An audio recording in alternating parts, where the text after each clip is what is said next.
Well, I suppose the basic background is new unionism. It began in Britain in the 1880s. There'd been a long recession and wages had been pushed down. And when people came out of that recession, they began to organise in unions for the first time. Up until then, unions had been illegal up until the 1820s. And when they were legalised, it was mainly craft unions who organised. And on sort of semi-skilled workers, unskilled workers weren't deemed sufficiently well educated or responsible enough to form unions, and that didn't change until about the 1880s in Britain.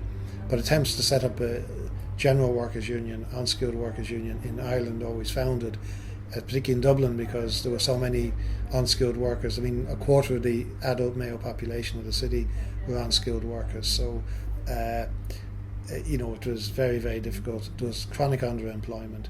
So if people did go on strike or threatened to go on strike, the employer could just get rid of them and get somebody else. And Dublin was thought to be unorganisable until Jim Larkin came along. And he came over from Britain. He was Liverpool Irish. He organised for the National Union of Dock Labourers initially in Belfast. He was very successful, but his methods were very militant. And he spent a lot of money, union money, on strike pay. And eventually they sacked him, basically. So he set up his own union in Dublin, and the Irish Transport and General Workers Union in 1909, and it took a while to get off the ground, but by 1913 it was very well organised, and it was beginning to pose a major threat to the employers. I mean, he increased wages in the city and in the county by about 20 to 25% in the first 6 months of 1913. And things had reached such a stage that the employers thought we better do something. And the Archbishop Walsh, who was quite a progressive figure, he floated the idea of an arbitration board or a mediation board for the city.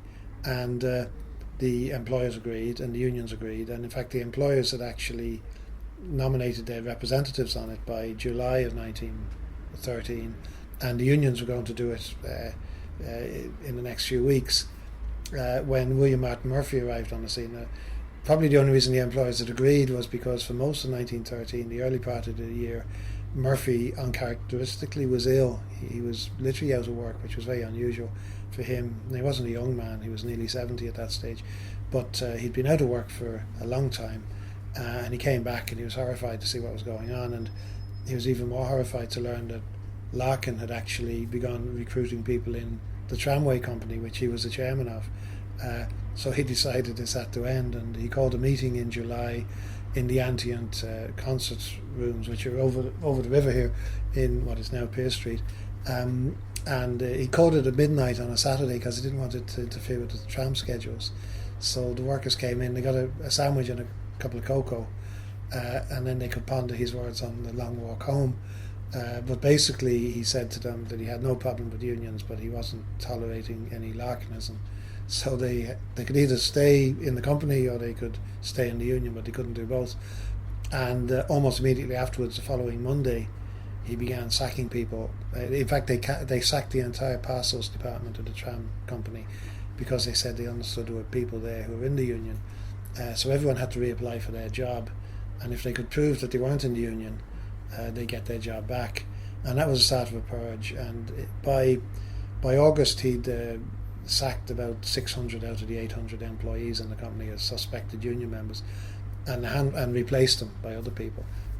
So in August, late August, August the 26th, in fact, the tramway drivers who were left went on strike. And there's this famous image, iconic sort of moment, when they stopped the trams and they stepped off and they put on their union badges and went on strike.